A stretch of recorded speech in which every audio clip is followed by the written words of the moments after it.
galera, bom dia, boa tarde, boa noite, boa madrugada. Meu nome é Sidney Martins, professor de língua portuguesa aqui do LAC Concursos, o maior site de videoaulas do Brasil, quiçá das Américas, ainda mais agora em parceria com o CID Concursos. Então, galera, vamos lá, vamos direto ao ponto. Primeiro, a gente vai direcionar a aula. Depois de entender a base da aula, vamos partir para exercícios para aprofundar o conhecimento. E hoje a gente vai falar sobre compreensão e interpretação de textos, ou compreensão ou intelecção e interpretação de textos. Por que a gente está fazendo a aula assim? Porque a gente precisa entender e interpretar bem o edital. Às vezes, lá no edital, o camarada coloca apenas a palavra, a expressão intelecção de texto, e a gente fica, caramba, eu não sei o que é isso, porque não foi trabalhado desta forma na escola, e aí, o que eu vou fazer? Como é que eu vou fazer essa prova se eu nunca ouvi falar em intelecção? Na verdade, intelecção nada mais é do que compreensão de texto.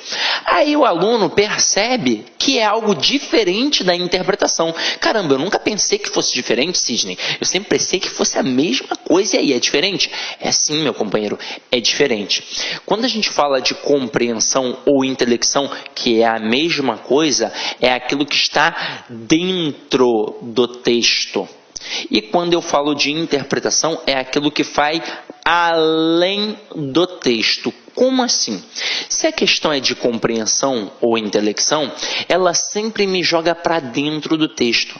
Ela possui comandos específicos. E se esses comandos sempre vão me jogar para dentro do texto, basicamente qualquer pessoa alfabetizada é capaz de resolver e solucionar essas questões. Para nossa sorte, muitas questões de concurso público são basicamente de compreensão, ou seja, está ali, não tem por que eu inventar moda e fazer firulas com o texto. Eu não vou me preocupar com o que fulano quis dizer, eu vou me preocupar com o que está sendo dito. Agora, quando a gente pensa na interpretação, alguns editais até desmembram essa estrutura e colocam lá a parte da intencionalidade discursiva. Porque a intencionalidade discursiva é, de certa forma, o ato de interpretar bem uma estrutura, porque aqui vai um pouco além do texto.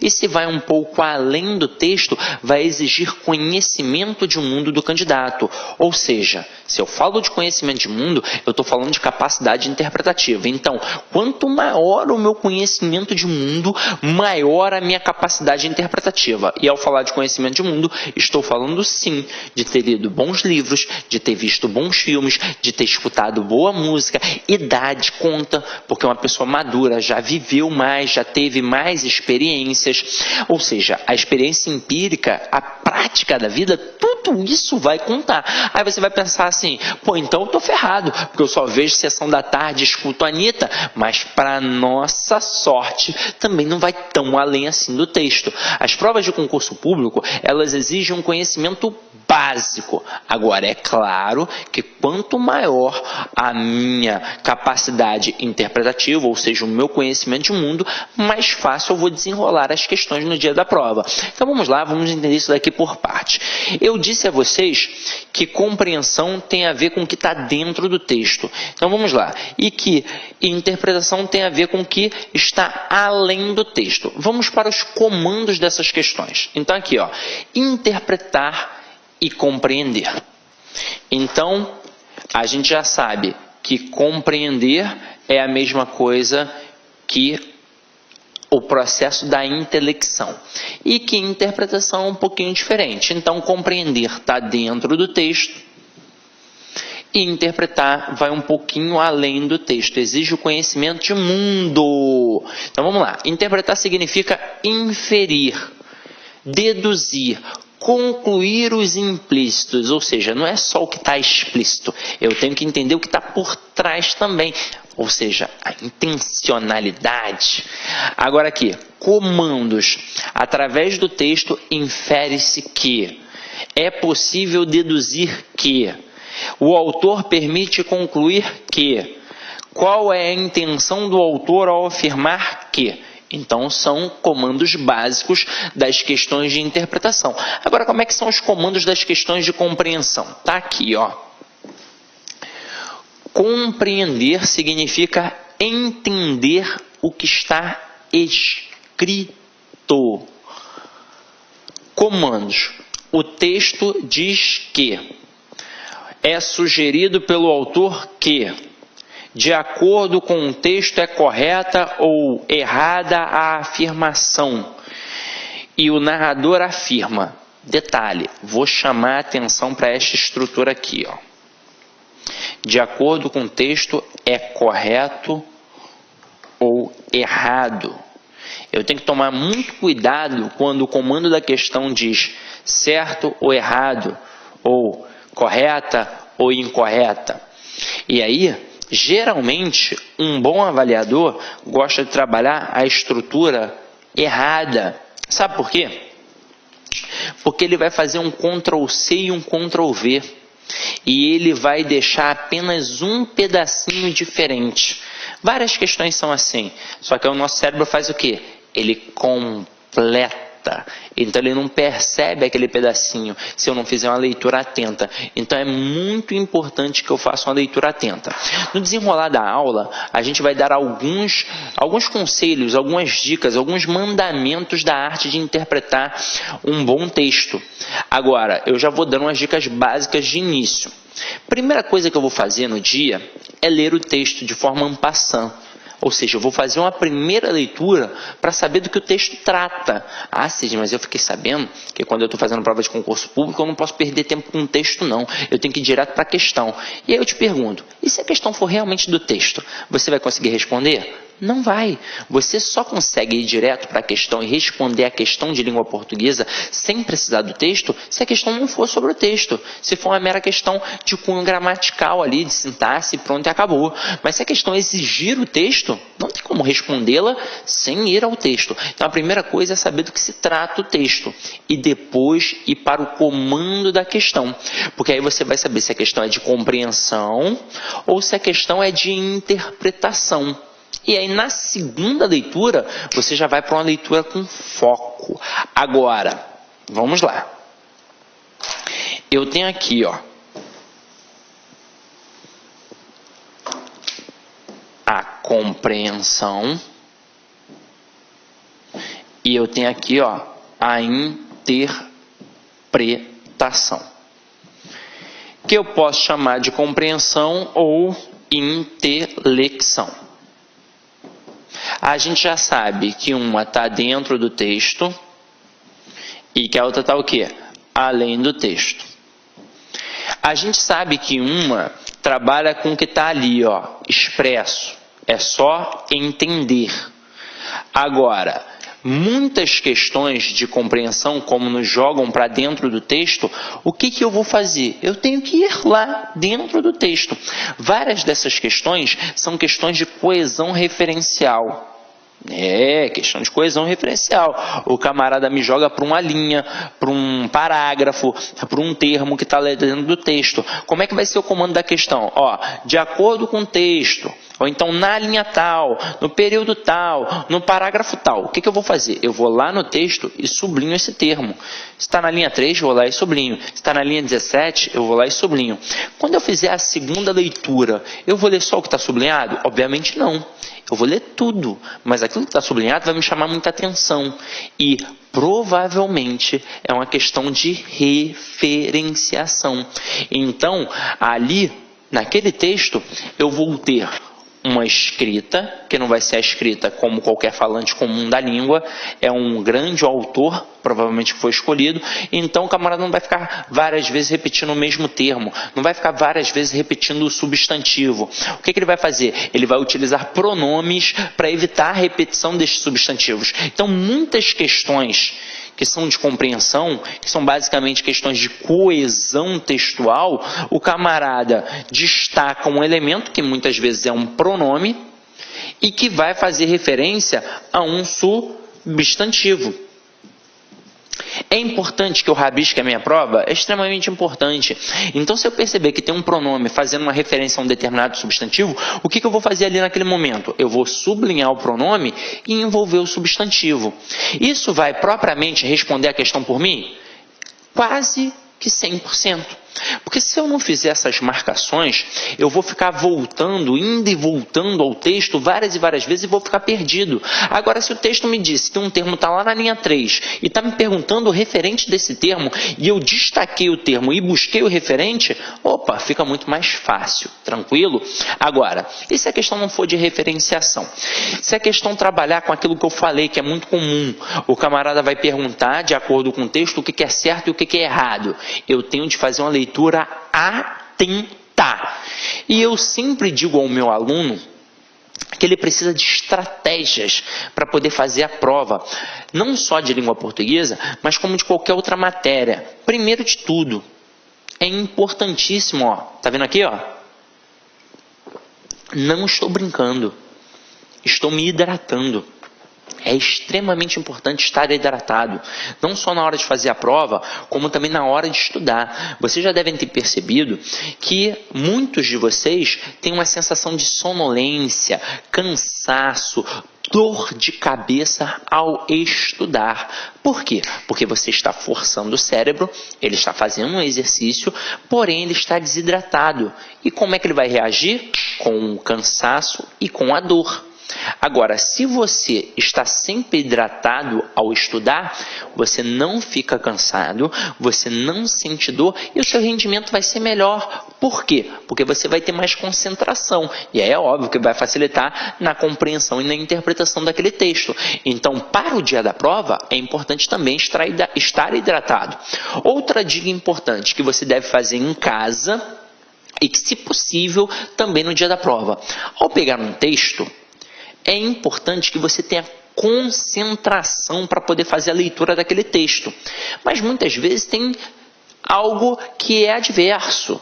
Levando em consideração o próprio dia da prova, que geralmente é um domingo, é um final de semana, e você tem todo motivo para estar nervoso ali, está sentado na janela, perto do sol, vai pedir para o avaliador não, né? Para o fiscal para poder sair dali, ele vai dizer não. É dia de pagode, dia de churrasco, dia de tocar Alcione, dia de tocar Anitta, você vai ficar ali descontrolado. Se você fizer uma leitura mental apenas, é muito normal que você disperse. Então o ideal é que você faça uma leitura em voz alta. Para quê? Para você ler mais devagar. Porque a gente pensa muito mais rápido do que fala. Então assim, eu vou ler mais devagar, vou perceber todas as pausas e as entonações do texto.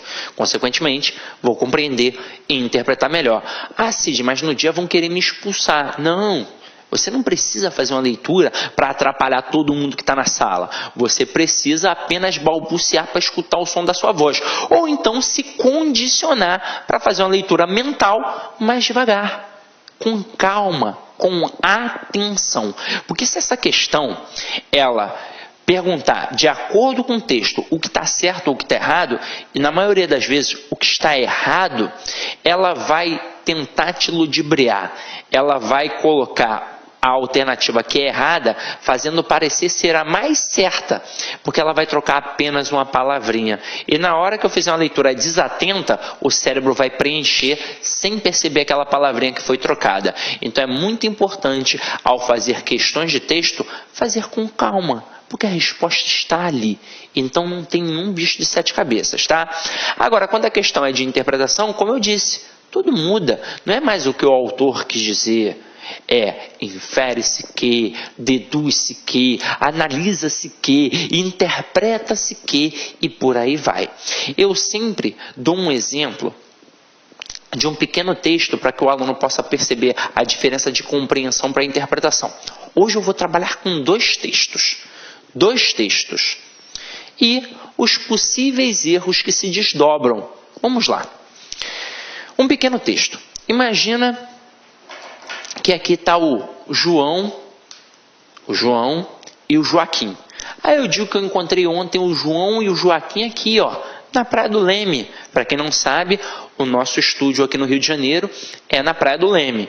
Então, eu encontrei o João e o Joaquim na Praia do Leme. Os dois estavam sentados num quiosque, tomando uma cerveja gelada, comendo um peixinho frito, batendo ali um papo. O José estava de sunguinha branca e o Joaquim de sunguinha amarela. O que você interpreta disso? Aí a gente leva em consideração vários fatores. O que vai acabar acontecendo? Muitas pessoas vão cometer um equívoco de interpretação. Muita gente vai falar assim, são namorados, Sidney. Aí eu vou perguntar, por quê? Em que momento eu disse isso? Você não disse, mas é natural, hoje em dia, ainda mais no Leme, Copacabana, Zona Sul é só o que tem. Agora, pare e preste atenção. O que eu posso compreender desse pequeno texto? Que eles são dois homens conversando, apenas. E o que eu posso interpretar, deduzir? Que eles são amigos. E aí a gente vai pensar nos 3 possíveis erros. Nós temos o erro de extrapolação, nós temos o erro de redução e o erro de contradição. O mais comum é o erro de extrapolação. Daqui a pouco eu vou falar com calma sobre cada um deles. Mas nesse pequeno texto que eu acabei de citar para vocês, um erro de redução seria o seguinte, dizer que o texto está falando sobre cerveja. O texto está falando da cerveja. Agora, isso seria reduzir demais, porque eu apenas utilizei a cerveja como um elemento do texto. O que seria o erro da contradição? Dizer que os dois são inimigos. E, poxa, não dá para eu pensar que os dois são inimigos, porque eles não estão brigando, eles estão batendo um papo, tomando uma cerveja, comendo um peixinho frito, estão na beira da praia. Como é que eles estão ali sendo inimigos? É óbvio que não. E qual seria o erro da extrapolação, que seria o mais comum? Dizer exatamente que os dois são namorados. Tendo em vista, hoje em dia é normal, é comum, Sidney, serem namorados. Você vai criticar, Sidney? Você agora é homofóbico? Não, gente. Mas pare e preste atenção. Em que momento do texto eu mencionei algo sobre a sexualidade do João e do Joaquim? Em nenhum momento. Então como é que eu vou interpretar e deduzir que eles são namorados? Eu não posso, seria leviandade de minha parte. Então, é o que eu disse. Eu posso apenas compreender que são dois homens conversando, eu posso interpretar, deduzir que são dois amigos. Cid, mas e se eles forem namorados? Como é que fica? A gente vai descobrir num outro momento do texto. Mas neste momento, o que me foi dado não é o suficiente para eu extrapolar as margens do texto. Tranquilo? Porque uma coisa é eu trabalhar com o que vai além, é eu perceber os implícitos, mas neste texto não teve implícito. Agora, se eu falasse que os dois estavam de sunguinha rosa, cravadinha, que um estava com a mão na perna do outro, fazendo carinhos no rosto, aí de repente a gente poderia pensar nessa questão da homossexualidade e na questão do namoro. Mas nada sobre isso foi mencionado. Então não tem como eu retirar esse implícito que não me foi dado.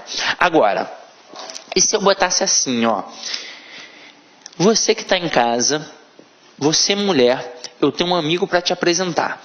Aí eu digo assim, que o meu amigo, o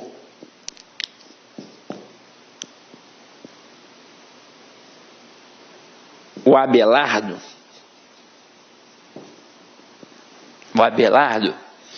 que Abelardo é feio, mas é rico. E eu boto que o Abelardo é rico, mas é feio. E aí nós vamos perceber a diferença da compreensão para a interpretação aqui nesse processo também. E, gente, quando a gente chega ao ponto de interpretar, ao ponto de perceber a intencionalidade discursiva, nada mais nos derruba. Nem nas provas, nem no dia a dia. Porque ninguém mais vai ser capaz de nos ludibriar, de nos enganar com os atenuantes linguísticos. Por exemplo, quando a gente pensa em interpretação, algumas questões de interpretação não são assim de interpretação. Elas não exigem um conhecimento de mundo tão absurdo. Elas exigem também um conhecimento gramatical, tendo em vista que a análise textual só é feita antes de uma análise gramatical. E para eu poder chegar a esse âmbito da análise textual, eu tenho que passar por diversos fatores gramaticais. E um deles muito importante é o da conjunção. Com certeza, todo professor de língua portuguesa enfatiza a importância de dominar as conjunções. Todo professor enfatiza isso. Por quê? Porque dentro da conjunção, ele pode brincar com a questão da interpretação. E eu ouso dizer que se você não sabe conjunção, você não é capaz de fazer uma boa interpretação e nem é capaz de fazer uma boa redação. Porque a redação nada mais é do que uma interpretação ao contrário. Qualquer tipo de texto que você pega para ler, você procura se contextualizar, ou seja, você quer entender, você quer interpretar. Então pega um texto narrativo, você vai fazer aquelas famosas 4 perguntinhas: quando aquilo aconteceu, onde aquilo aconteceu, como aquilo aconteceu, quem participou. E se você tiver de produzir, você vai ter de responder quando, onde, como e quem. Ah, professor, mas hoje em dia as provas de concursos públicos cobram mais a dissertação. Quando você lê qualquer texto dissertativo, o que você procura? O porquê e o para quê das coisas. E quando você produz, você tem de responder o porquê e o para quê das coisas.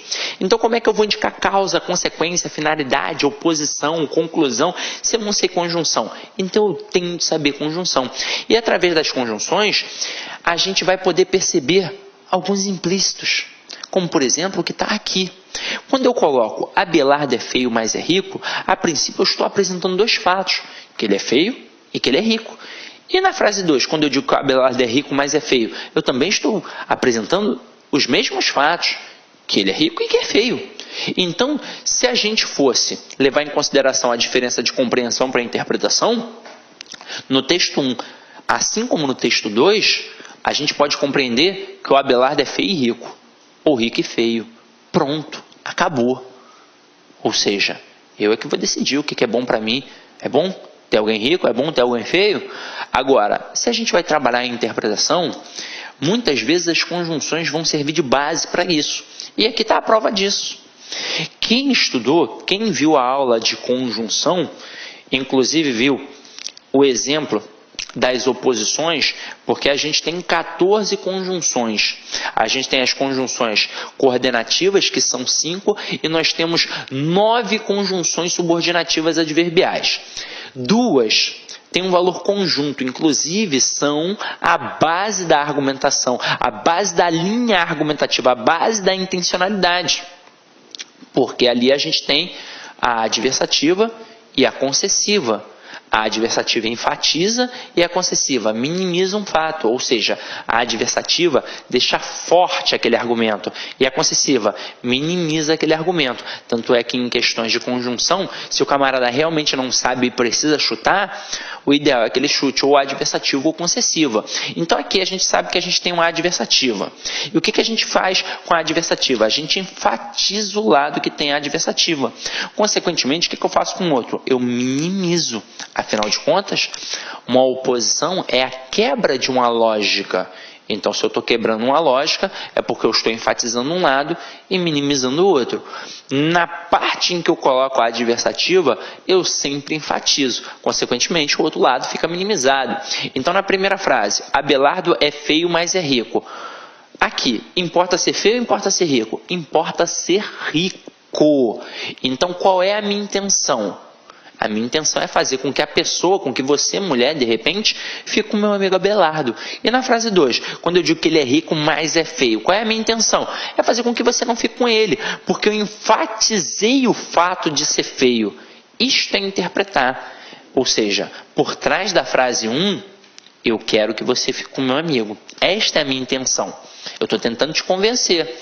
E se você der mole, eu vou te convencer. Porque é um bom argumento, é um excelente argumento. Afinal de contas, é melhor um feio pobre ou um feio rico? Óbvio que é um feio rico, né? Agora, quando eu falo a frase 2, que o Abelardo é rico, mas é feio. Pô, aqui o camarada é tão feio, horroroso, que não tem como ficar com esse cara, por mais que seja rico.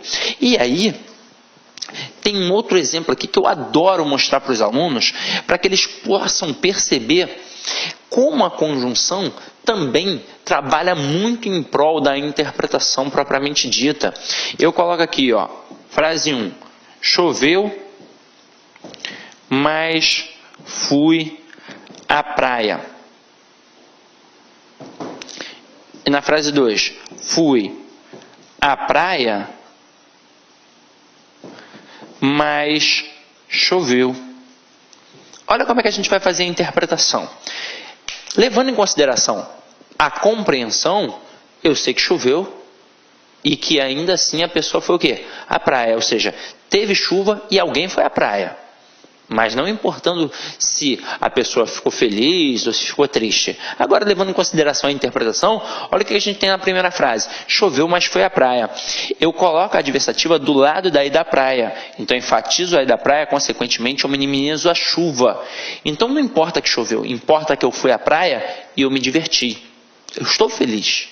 Agora, quando eu coloco fui à praia, mas choveu, eu enfatizo a ida à praia, eu enfatizo a chuva e minimizo a ida à praia. Então, não importa que eu fui à praia, importa que choveu e essa chuva estragou o meu passeio. Então, gente, aqui eu percebo que eu estou diante da frase 1 de uma pessoa que se divertiu. E na frase 2, de uma pessoa que não se divertiu, está triste, está bolada.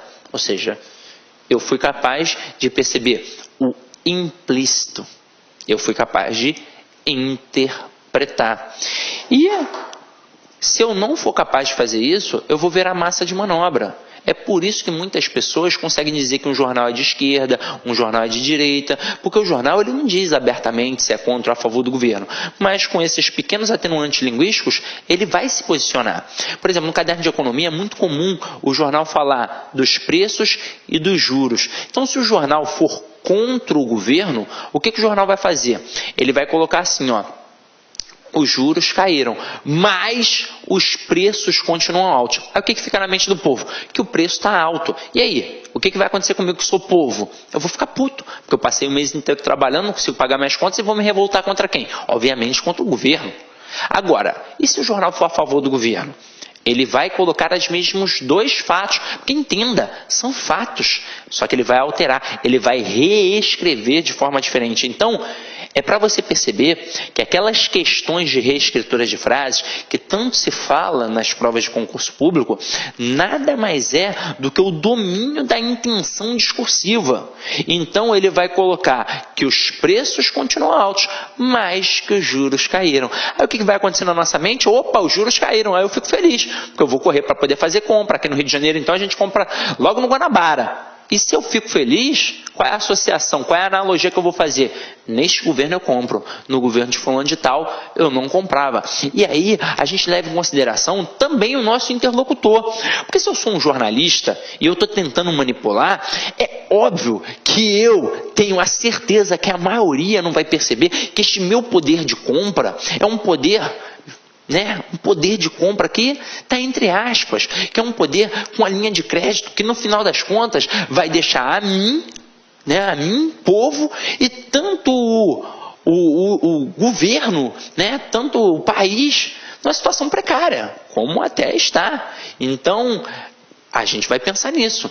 Agora, se o camarada não tem esse conhecimento de mundo todo, ele vai pensar, opa, os juros caíram, e vai correr para poder fazer compra. Ele vai comprar fogão, geladeira, micro-ondas, máquinas de lavar, em 300 vezes sem juros, e ele não está nem aí. Agora, ele vai pagar aquilo dali? É óbvio que de alguma forma ele vai pagar, ou então vai entrar para o SPC, Serasa, depois caduca, não está nem aí. Agora, o que acontece? O cara te manipulou. Porque se ele não tivesse te manipulado, você não iria sair da sua casa, iria lá fazer um monte de compras. Então, a gente tem que perceber que a intenção e o fator de ser capaz de poder fazer esta interpretação evita até eu ficar à mercê das propagandas. A propaganda manipula a gente o tempo todo. Então, se eu tenho toda a calma, todo o cuidado de perceber o que está por trás daquilo dali, eu não sou enrolado e vou agir de forma moderada. Então vamos lá, gente. Deixa eu apagar aqui para não ficar poluído visualmente. A gente já sabe o que vai fazer e agora vamos perceber quais são os possíveis erros interpretativos. Então, como eu disse a vocês, a gente tem 3 erros capitais: o erro da extrapolação, o erro da redução e o erro da contradição. Eu já fiz uma breve análise das possibilidades destes erros. Vamos ampliar um pouquinho para vocês perceberem no nosso material também. Então vamos lá. Extrapolação. O erro de extrapolação, como o próprio nome indica, acontece quando saímos do contexto.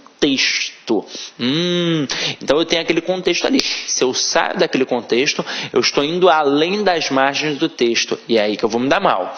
Quando acrescentamos ideias que não estão presentes no texto. Ao extrapolar, vamos além dos limites do texto. Viajamos além de suas margens. Fazemos outras associações. Evocamos outros elementos. Criamos a partir do que foi lido. Deflagramos nossa imaginação e nossa memória, abandonando o texto, que era o nosso objeto de interpretação.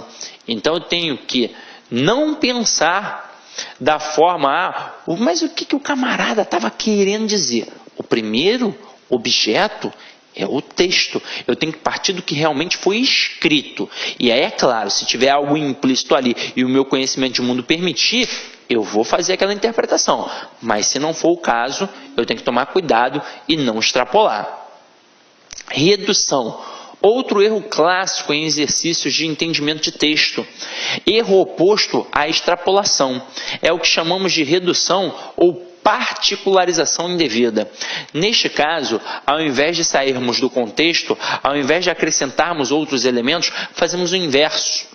Abordamos apenas uma parte, um detalhe, um aspecto do texto, dissociando-o do contexto. A redução consiste em privilegiarmos um elemento ou uma relação que é verdadeiro, mas não é o suficiente diante do conjunto, ou então que se torna falso porque passa a ser descontextualizado. Agora, contradição, antes da gente fazer o exercício. O último erro clássico nas interpretações de texto, o mais grave de todos, é o da contradição. E aí entenda, mesmo que seja o mais grave, não é o mais comum. O mais comum é o da extrapolação. Por algum motivo, uma leitura desatenta, a não percepção de algumas relações, a incompreensão de um raciocínio, o esquecimento de uma ideia, a perda de uma passagem no desenvolvimento do texto, chegamos a uma conclusão contrária do texto. Como esse erro tende a ser mais facilmente reconhecido por apresentar ideias opostas às ideias expressas pelos textos, os testes de interpretação muitas vezes são organizados como uma espécie de armadilha. Uma alternativa apresenta muitas palavras do texto, apresenta até expressões inteiras do texto, mas com um sentido contrário. Um leitor desatento ou ansioso provavelmente escolherá essa alternativa por ser a mais parecida com o texto, por ser a que apresenta mais literalmente, mais ao pé da letra, elementos presentes no texto. Aqui, ó, teve um errozinho de digitação, ó, é mais com I, tá?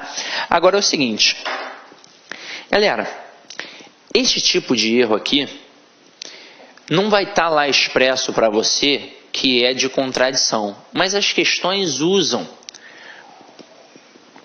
E é o que eu estou dizendo a vocês.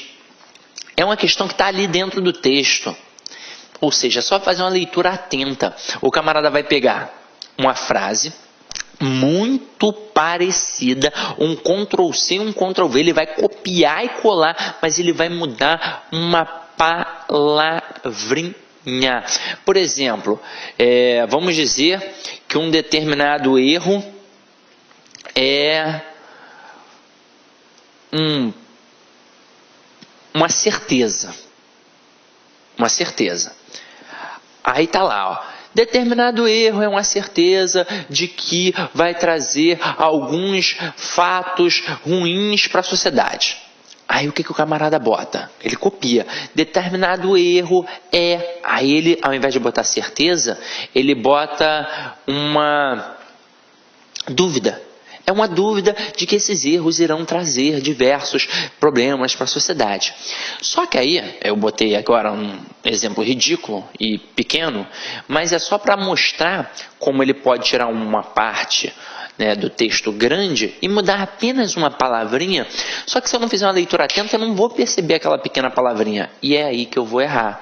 Então, tenho que tomar cuidado com esses erros de contradição. Só que são questões simples, porque se você fizer a leitura atenta, você não vai dar mole. Detalhe, em que momento isso daqui também é perigoso? Na hora de produzir um texto, porque você tem ali os textos base e você tem ali um tema que você tem de seguir. Se você fizer uma interpretação equivocada do que está sendo pedido, a tendência de você fugir àquele tema é muito grande. E a tendência do zero é algo presente na vida daquele candidato. Então vamos lá, vamos brincar um pouquinho aqui agora, vamos fazer uns exercícios. Exercício 1. Leia atentamente o texto que se segue. Faça a primeira leitura, a de entrar em contato, e depois faça a segunda leitura captando as ideias centrais. Você já tem no seu material o texto e as dicas que a gente vai dar. O ideal é sempre você pegar a ideia central de cada parágrafo. Pegando a ideia central de cada parágrafo, isso facilita na compreensão geral do texto. Então aqui, a tradição e o moderno. A tradição é importante, é democrática, quando desempenha a sua função natural de prover a nova geração com conhecimentos das boas e más experiências do passado. Isto é, a sua função de capacitá-la a aprender às custas dos erros passados, a fim de os não repetir. Então, por isso que a tradição é importante. A tradição torna-se a ruína da democracia quando nega à geração mais nova a possibilidade de escolha, quando tenta ditar o que deve ser encarado como bom e como mal, sob novas condições de vida. Os tradicionalistas fácil e prontamente se esquecem de que perderam a capacidade de decidir o que não é tradição. Continuando. Por exemplo, o aperfeiçoamento do microscópio não foi conseguido pela destruição do primeiro modelo. O aperfeiçoamento foi realizado com a preservação e o desenvolvimento do modelo primitivo, a par com um estágio mais avançado do conhecimento humano. O microscópio do tempo de Pasteur não capacita o pesquisador moderno a estudar uma virose. Suponha agora que o microscópio de Pasteur tivesse o poder e o descaramento de vetar o microscópio eletrônico. Os jovens não sentiriam nenhuma hostilidade para com a tradição, não teriam, na verdade, senão respeito por ela, sem se arriscar, pudessem dizer: isto nós o tomaremos de vocês porque é convincente, é justo, diz respeito também à nossa época e passível de desenvolvimento. Aquilo, entretanto, não podemos aceitar. Era útil e verdadeiro para o seu tempo, seria inútil para nós. E esses jovens deveriam preparar-se para ouvir dos seus filhos as mesmas palavras. Wilhelmheit, a revolução sexual. Então, galera, basicamente o que o texto falou aqui? Que tradição é importante, a não ser que eu tome cuidado, é claro, porque eu não posso querer apenas privilegiar o passado em detrimento da atualidade. Então, eu sou tradicionalista, então o que é novo não serve. Não, o que é novo serve também. Mas aí o que é novo também tem que levar em consideração o que aconteceu para que a gente possa filtrar o que foi bom, o que foi ruim e não cometer os mesmos erros. E aí, desta forma, o que vai acontecer? Nós vamos evoluindo. Então, observe alguns exemplos de extrapolação, redução e contradição muito frequentes na interpretação de textos. Extrapolação. O texto fala sobre o papel dos dentistas na sociedade e sobre a importância da ciência para a democracia, que é o melhor sistema de governo. Caramba! Nada disso, não é? Redução. O texto fala sobre a importância do microscópio, importante instrumento de investigação científica. O texto só falou sobre isso? E contradição. O texto afirma que a tradição sempre é um empecilho para o desenvolvimento do conhecimento humano. Isso também não é verdade. Então, problemas. No primeiro caso, a afirmativa sai dos limites do texto. Volta-se para outro assunto, papel dos cientistas na sociedade, ciência e democracia. No segundo caso, reduz o texto à questão do microscópio, que é apenas um exemplo usado. E no terceiro caso, conclui-se o oposto do que o texto afirma. A tradição seria sempre um obstáculo. E não é verdade. A tradição serve para mostrar o que é bom e o que é ruim, para a gente poder filtrar e não cometer mais os erros. Então vamos aqui, exercício 2. Ao analisar um texto dissertativo, identifique inicialmente o argumento principal, aquele que fundamenta a opinião exposta. Em seguida, identifique as consequências decorrentes do que está sendo afirmado e, por fim, a conclusão, que é a reafirmação do argumento principal. Então, vamos lá. Isso aqui, na hora que a gente está fazendo a identificação da tipologia textual e trabalhando os gêneros textuais, e tentando compreender, tentando interpretar o que está sendo escrito ali, é importante para as questões de interpretação, mas é importante para você perceber como é que o avaliador vai corrigir a tua redação, para que você também não cometa erros. Então vamos lá. Ao analisar um texto, que tipo de texto? Dissertativo. E aí vamos pensar, como é que é um texto dissertativo? Ele é um texto que possui uma estrutura linear, que é a estrutura da prosa, ou seja, possui início, meio e fim, que nós chamamos de introdução, desenvolvimento e conclusão. E o que é a base do texto dissertativo? A base é a defesa de uma tese, a defesa de uma opinião. Então, se eu vou defender uma opinião, essa opinião tem que ser o quê? Expressa. Então, existe um argumento principal, que é a ideia que eu estou defendendo. E diante desse argumento principal, que fundamenta a minha opinião exposta, nós temos o quê? As consequências decorrentes. Basicamente, eu tenho aqui o que a gente chama de tópico frasal, que é esta opinião exposta, que é este argumento principal.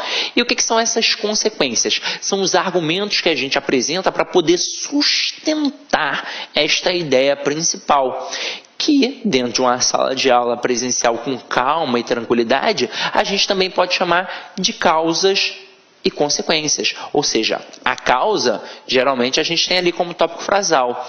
E quais são as consequências? São aqueles argumentos que a gente apresenta para poder sustentar aquela causa. Agora, depois a gente tem a conclusão, que é a reafirmação do argumento principal. Então, gente, se a conclusão é a reafirmação do argumento principal, isso significa que o texto é cíclico. Então, o que foi mencionado lá em cima vai voltar lá embaixo. É por isso que uma das técnicas de correção é o camarada olhar para o que está escrito na introdução e partir direto para a conclusão, para ver se você foi coerente com a apresentação das suas ideias. Tranquilo? Então, o texto dissertativo funciona basicamente assim. É uma técnica de escrita. Então, aqui, o mistério. O que podemos experimentar de mais belo é o mistério. Quem? O mistério é a fonte de toda a arte e ciência verdadeira. Então vamos lá, vamos continuar entendendo o que é um mistério. Aquele que for alheio a essa emoção, aquele que não se detém a admirar as colinas, sentindo-se cheio de surpresa, esse já está, por assim dizer, morto e tem os olhos extintos. O que fez nascer a religião foi essa vivência do mistério, embora mesclado de terror. Saber que existe algo insondável, sentir a presença de algo profundamente racional e radiantemente belo, algo que compreenderemos apenas em forma muito rudimentar, é esta a experiência que constitui a atitude genuinamente religiosa. Neste sentido, e unicamente neste sentido, pertenço aos homens profundamente religiosos. Albert Einstein. E, gente, quando ele diz aqui, ó, isso é muito importante, ó. Quem não se dá o direito de ficar surpreso, né, de perceber o mistério, já está morto e tem olhos extintos. Vamos pensar. A gente fica viciado, olha aquilo dali e acha natural. E uma criança está sempre, ó, com os olhos abertos e limpos para o espetáculo do mundo. Assim como são os poetas, como são as pessoas mais sensíveis. A partir do momento que eu me fecho, o mundo deixa de ter graça. E se o mundo deixa de ter graça, é como se eu tivesse o quê? Morto. É um texto bacana. Vamos dar uma olhada aqui, ó. Deixa eu apagar aqui, ó. Seguem alguns exemplos de erros no entendimento do texto. Extrapolação. O texto fala sobre a importância de Deus e da religião e sobre o mistério da criação do universo. Opa, vamos lá. O texto afirma que todo cientista precisa ser artista e religioso para poder compreender a natureza. Então, na verdade, gente, o texto, ele amplia a importância do cientista. Ele tira aquele cara metódico, né? Porque é a visão que a gente tem. Opa, é um cientista, é metódico, pronto. Não, ele coloca num patamar muito maior. Ele diz que esse cientista, para dar certo, né? Ele tem de ser, ó, um artista, um religioso, que assim ele vai compreender melhor. Por exemplo, o Einstein, que é um símbolo da inteligência humana, ele chegava a afirmar que existiu o divino. Então, ele via que existia algo muito mais importante, ou seja, tem Deus por trás disso tudo, porque como é que a gente vai explicar o que acontece em Deus? Era a visão dele. Não estou querendo, né, colocar nenhum pensamento religioso na tua cabeça, não quero te converter, não. Eu só estou mostrando o que o texto disse. Agora aqui, ó, redução. O texto afirma que o terror faz nascer a religião. Opa, vamos lá. O texto, na verdade, afirma que a nossa compreensão dos fenômenos é ainda muito elementar. Então, é daí que faz existir o medo. Porque se eu não compreendo, a tendência é ter o medo. Mas não significa que o terror fez nascer a religião. Não, alguns aspectos da religião fazem a pessoa ter medo. Eu não vou fazer isso porque vai ser um pecado e eu vou morrer queimado. Eu vou para o inferno, eu vou para o purgatório. Então, algumas pessoas, bem que hoje em dia, né, a galera não está nem muito aí, né? É pecado? Então eu vou fazer, o pecado é gostoso, né? Tudo que é imoral, faz mal, engorda, né? Tem na música da Rita Lee, a galera faz mesmo, e pronto, e acabou. Agora, um erro de contradição. O texto afirma que quem experimenta o mistério está com os olhos fechados e não consegue compreender a natureza. Está dizendo que quem experimenta, ó. O texto afirma que a experiência do mistério é um elemento importante para a arte, não para a ciência. É isso que está acontecendo aqui. Então vamos lá? Então, agora, continuando a nossa brincadeira,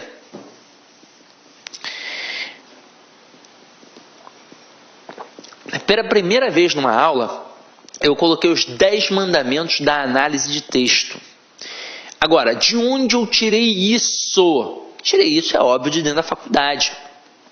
Quando eu estudei, eu passei por algumas faculdades, né? Então, eu passei pela UFRJ, pela UERJ, eu passei por um curso que é um curso de especialização ministrado pelo professor Ivanildo Bechara, que é o Liceu Literário Português, e também passei pela PUC. Então, dentro dessas estruturas estudantis, a gente estudou, né, a parte da análise do discurso. E os grandes professores que lá estão, que é óbvio, hoje em dia não trabalham com preparatório para concurso, trabalham apenas no ambiente acadêmico, eles tinham uma estrutura base para poder facilitar aquele aluno que estava chegando ali. E aquele aluno não estava sendo facilitado apenas para compreender aqueles textos, ele estava sendo introduzido dentro do ambiente literário para que ele pudesse compreender e futuramente ser um professor e que pudesse, através de sua experiência, também ofertar a facilitação para o seu aluno. Então é isso. O que eu venho fazer aqui agora? Eu venho tentar facilitar o que me foi facilitado. Então está aqui, ó, os 10 mandamentos da análise de textos. Primeiro, e muito importante, ler 2 vezes o texto. A primeira, para tomar contato com o assunto. A segunda, para observar como o texto está articulado, desenvolvido.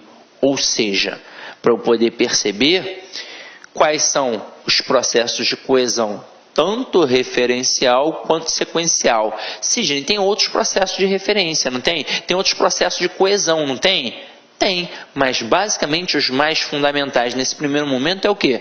É o de referenciação e o de sequenciação, ou seja, aqueles pronomes que retomam os elementos ali do texto e aquelas conjunções que vão trabalhar a sequência das ideias dentro do texto. Se é causa, consequência, finalidade, oposição e por aí vai. Eu tenho que estar atento a isso.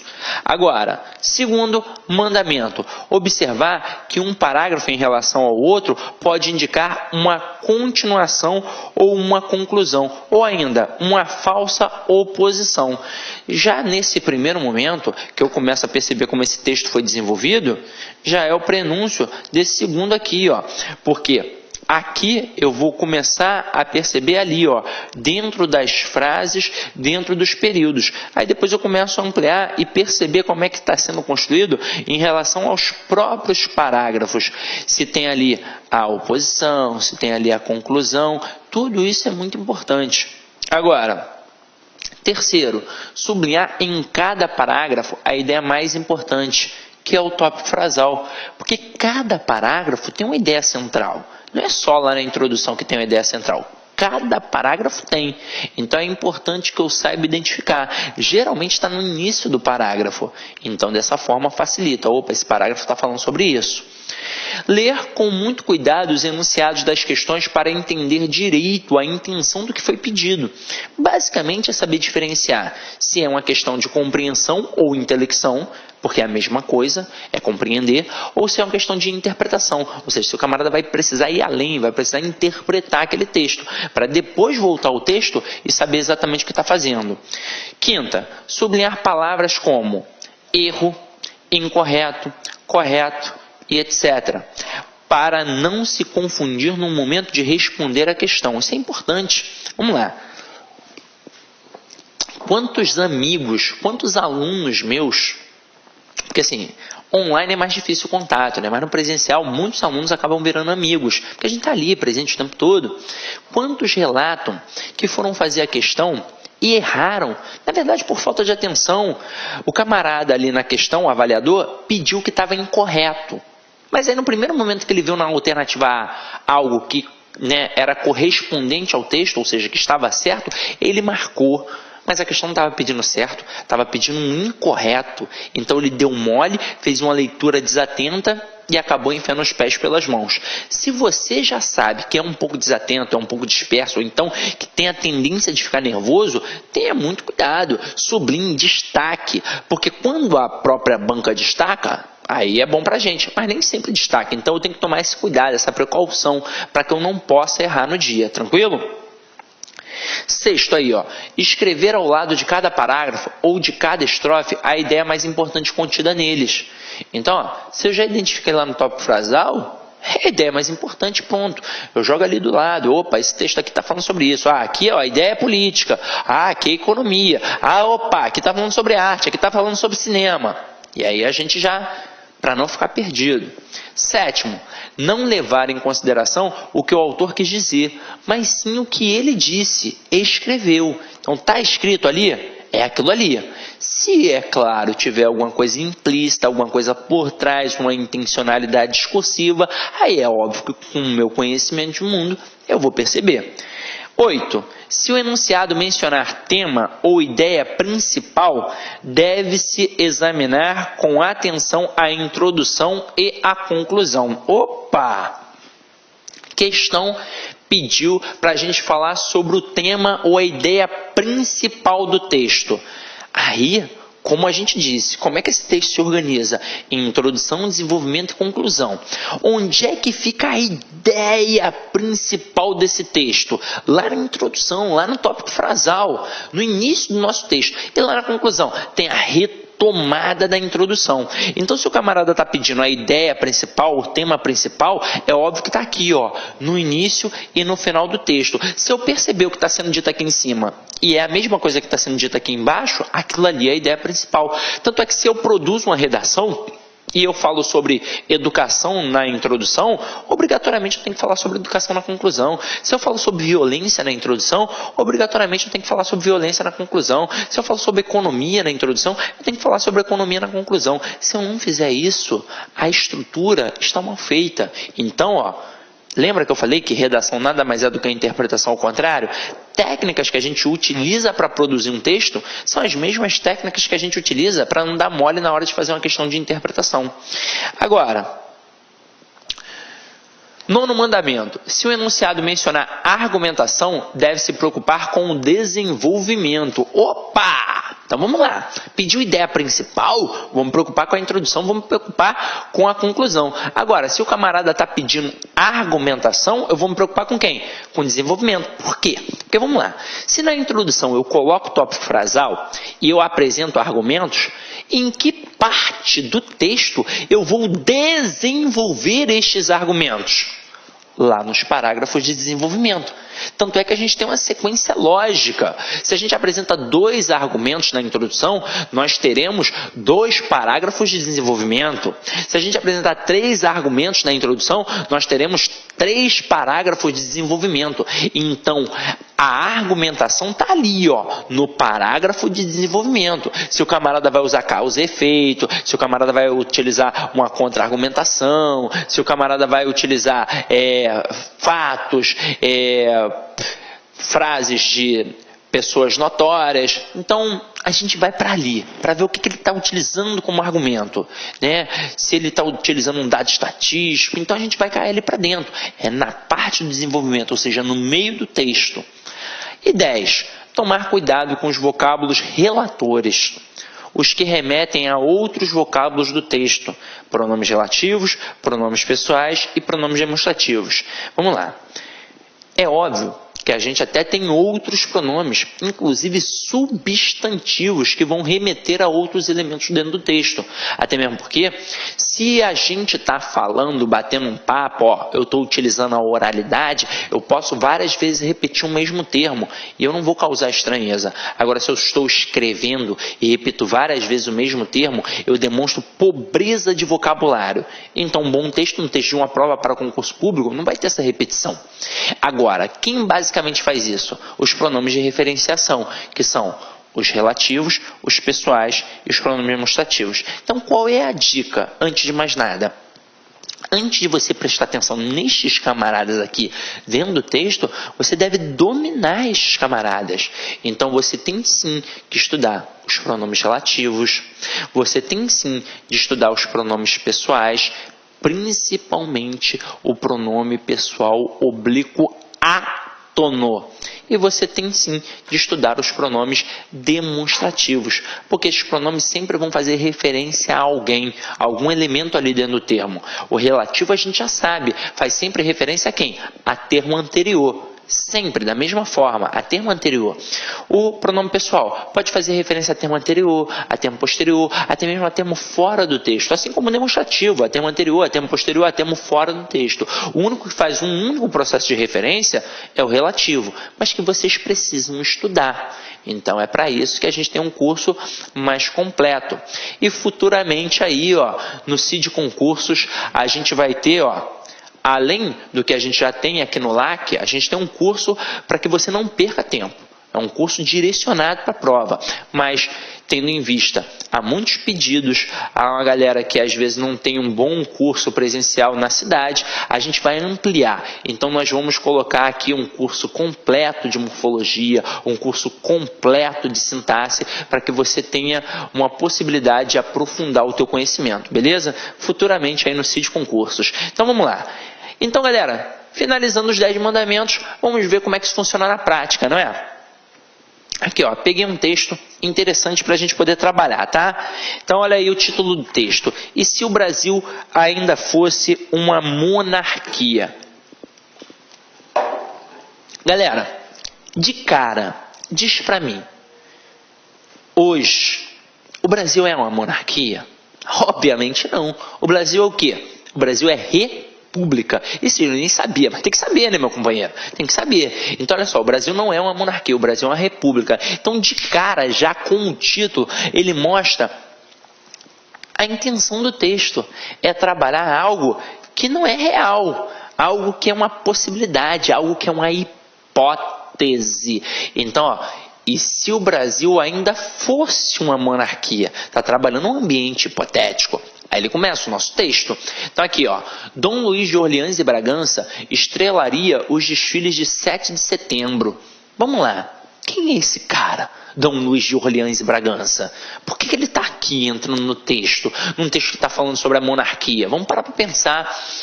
Esse camarada aqui, quem lê um pouquinho de jornal, ou então assiste a telejornais, deve saber que é o cara que é descendente da corte real, é descendente da família real. Ele mora lá em Petrópolis, então ele, por ser descendente, obviamente teria um papel, uma importância muito grande, né? Seria o nosso rei. Então aqui, ó, Dom Luís de Orleans e Bragança estrelaria os desfiles de 7 de setembro. Data que teria muito mais pompa, já que não haveria o 15 de novembro para rivalizar como o dia mais importante da nação.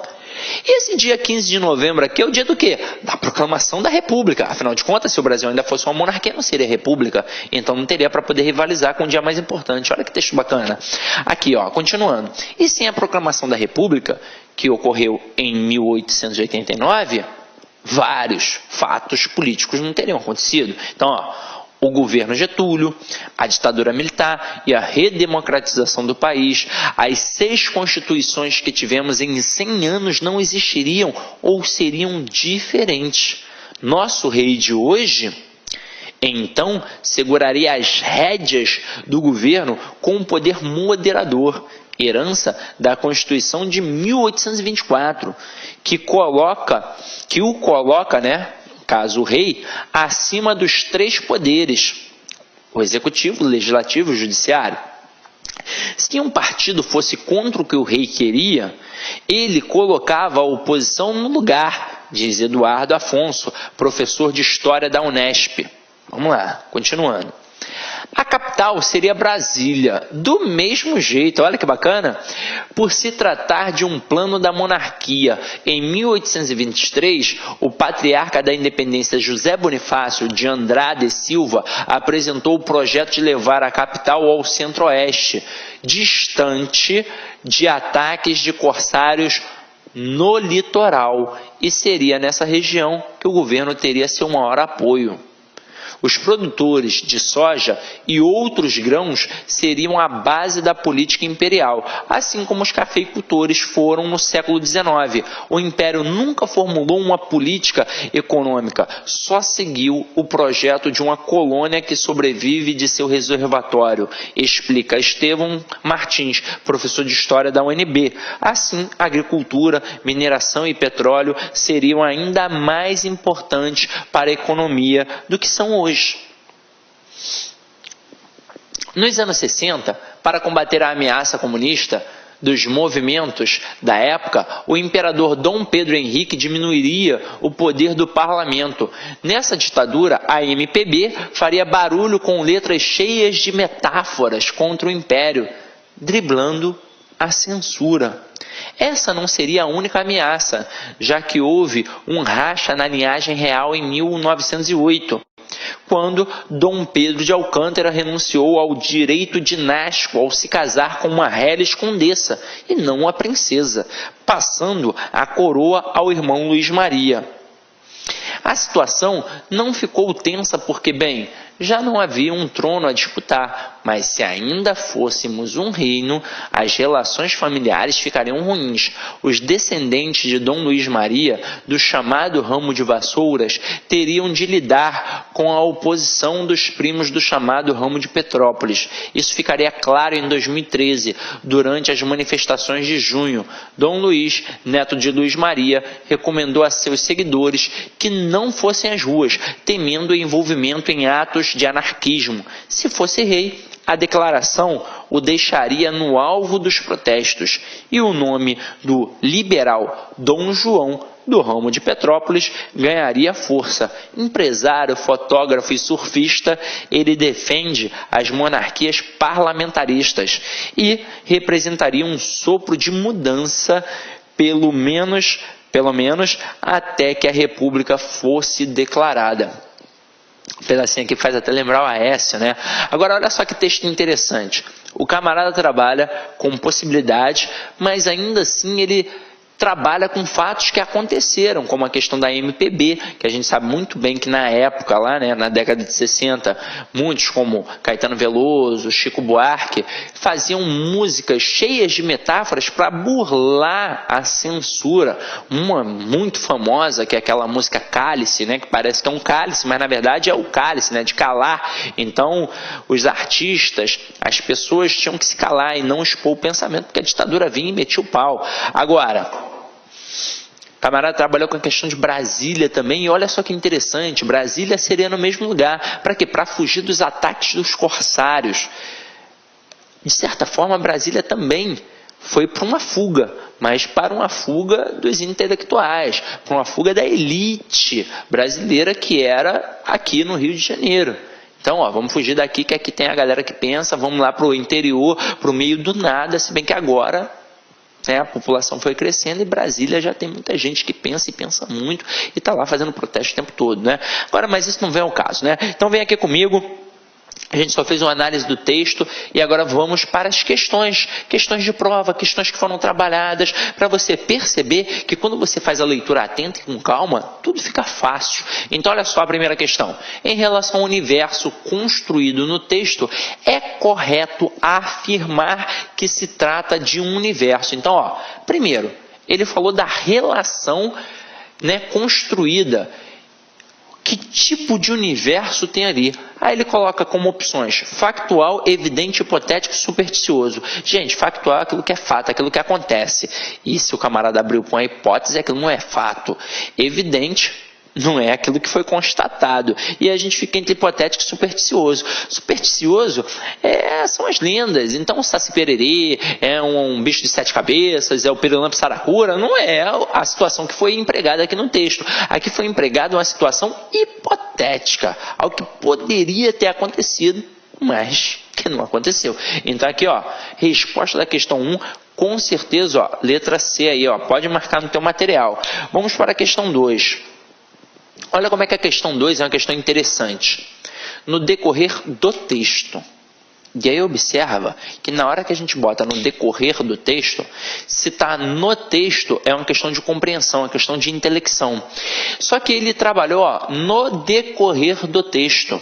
Eu não estou nem lendo o comando, o resto, mas eu já sei que ele vai trabalhar uma sequência apresentada dentro do texto, porque ele já mostrou aqui, logo no início do comando. O autor apresenta os possíveis desdobramentos. E aí, olha só, várias coisas que poderiam acontecer se o Brasil ainda fosse uma monarquia. Caso o Brasil ainda fosse uma monarquia, só não, e aí observa, só não pode ser enquadrado como uma das consequências desses desdobramentos a afirmação de que. E aí vamos lá, Primeira afirmativa: Brasília ainda seria a sede do poder central. Isso é verdade, é só você olhar aí no texto. Eu já até mencionei ao final da leitura que seria a mesma coisa. Só os motivos para levar a capital a Brasília que seriam de certa forma diferentes. No nosso texto aqui, para fugir dos ataques dos corsários. E na realidade, para fugir da gente, né, do povo. Agora, Letra B, os artistas populares se engajariam na luta política. Sim, a MPB continuaria existindo e continuaria fazendo letras imbuídas de metáforas para poder driblar a censura. Letra C, vários dos eventos políticos mais relevantes no Brasil não teriam ocorrido. Está aí, está no seu texto. O governo de Getúlio Vargas, a questão das constituições, vários e vários processos ou não teriam ocorrido ou seriam diferentes. Letra D. As atividades que hoje desempenham um papel-chave na economia do país teriam igual relevância. E aí eu vou mostrar para vocês lá dentro do texto. Ó.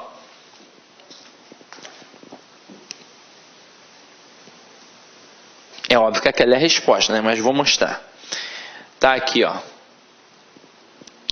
No finalzinho do... Deixa eu ver qual é o parágrafo. Tem primeiro, tem o segundo parágrafo. No finalzinho do segundo parágrafo. Tá aqui, ó. O Império nunca formulou uma política econômica, só seguiu o projeto de uma colônia que sobrevive de seu reservatório. Explica Estevão Martins, professor de História da UNB. Assim, agricultura, mineração e petróleo seriam ainda mais importantes para a economia do que são hoje. Então não seria igual, seria mais importante ainda. Então tá aí o nosso erro da questão 2, ou seja, a resposta à letra D de dado. E agora nós vamos para a terceira e última questão relacionada ao processo da análise textual, nesse texto que eu acabei de apresentar. Ó, no trecho, Dom Luís de Orleans e Bragança estrelaria os desfiles de 7 de setembro. Está lá no primeiro parágrafo. O termo destacado poderia ser intercambiado. O que é intercambiado? Trocado, sem que houvesse alteração de sentido original proposto por. Aí a gente tem brilharia, adornaria, interpretaria e protagonizaria. Aí o aluno fica bolado, caramba. Tudo cabe, Cisne. Ó, fiquei bolado com essa questão aí, ó. Essa questão é muito difícil, essa questão vai ser anulada. Gente, vamos parar para pensar. Quando eu digo que o Dom Luís de Orleans e Bragança, que é o descendente da família real, esse camarada estrelaria os desfiles de 7 de setembro. E aí para e pensa comigo. Ele é um qualquer? Ele é um conde? Ele é um duque? Ele é um príncipe? Ele seria quem? Ele seria o rei. Ele só participaria do desfile? Não, ele seria o cara. Vamos fazer uma pequena analogia. Vamos pensar no Leonardo DiCaprio no filme Titanic. Ele é um ator, beleza? Ele participou. Então ele interpretou ali, não interpretou? E de certa forma, pensa comigo, ele brilhou? Ele brilhou também. Porra, ator, bonitão, tá ali no filme hollywoodiano. Mas pensa comigo, ele era um ator qualquer? Não, ele era o cara. Ele era quem? Ele era o protagonista, ou seja, o camarada de maior importância para o filme. Se o Dom Luís de Orleans e Bragança estrelaria, ou seja, ele é a estrela do desfile, assim como o Leonardo DiCaprio é a estrela do filme Titanic, ou seja, ele é o protagonista, ou seja, o camarada mais importante. Então a resposta aqui da questão 3 é a letra D de dado. Então, meus companheiros, aqui tem uma mensagem final, mas espero ter contribuído um pouquinho, só para você perceber basicamente a diferença. É claro que no decorrer das aulas, fazendo exercício, você vai percebendo cada vez mais e mais. Mas só para a gente poder fechar aí a ideia do que está aí no teu edital, para você entender melhor o que realmente a banca está pedindo. Então aqui, ó, uma mensagem final. Deixa eu apagar aqui para não ficar poluído visualmente, né? Tem aqui o Chaplin. Lute com determinação, abrace a vida com paixão, perca com classe e vença com ousadia, porque o mundo pertence a quem se atreve e a vida é muito para ser insignificante. E aí, gente, eu vou fechar aqui no ambiente do concurso público. Às vezes uma determinada matéria é muito difícil para você. Não significa que você tenha, sabe, uma deficiência intelectual. Ah, eu sou burro. sou burro. Não, isso não existe, ninguém é burro. Às vezes você tem facilidade com língua portuguesa, às vezes você tem facilidade com matemática, ou então com direito constitucional, ou com direito administrativo, ou com informática, mas tem uma deficiência num outro determinado assunto. Mas não significa que você deva desistir. Se você é bom numa matéria, continue estudando para continuar sendo bom. Mas se você é ruim numa outra parte, o que você deve fazer? Você deve se esforçar mais. Por exemplo, se você é bom em informática, mas é ruim em língua portuguesa, vamos parar para pensar. Se você estuda só meia hora para informática e é o suficiente, porque você já é bom em informática, você vai estudar só meia hora para a língua portuguesa? Não, você vai ter que reservar um tempo maior, porque é um pouco mais difícil. Agora, você tem que se concentrar e saber que você quer aquilo ali para a sua vida. Por exemplo, eu vou fazer uma pequena analogia, levando para um outro ambiente, para o ambiente do mundo do futebol. Os grandes craques, como o Pelé, como o Zico e vários outros, eles foram excelentes, por quê? Porque eles não levaram aquilo ali como uma brincadeira. Eles levaram aquilo dali, como um esporte, realmente, como um trabalho. E eles treinavam com afinco. O Zico era o primeiro a chegar e o último a sair. Batia não sei quantas mil faltas para poder chegar à excelência no dia do jogo e poder fazer o gol. Quando o Zico ia bater falta, a torcida toda do Flamengo, é gol, já vibrava como se fosse um pênalti. Será que se ele levasse aquilo ali na sacanagem?